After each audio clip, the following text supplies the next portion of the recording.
இப்பதான் ஹெலிகாப்டர் வீடியோக்குள்ள போறோம். ஓகே, கீழே பாருங்க. இப்போ நீங்க வந்து இதை அழுத்துறீங்கன்னா இப்போ இருக்கும்.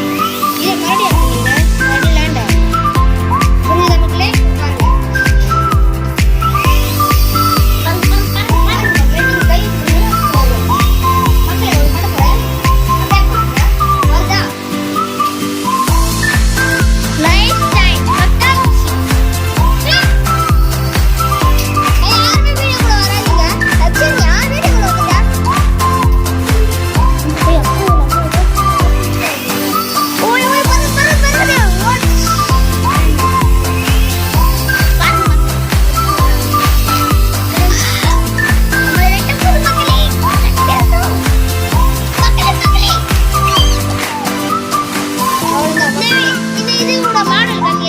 லைட் ஏரியா மக்களே.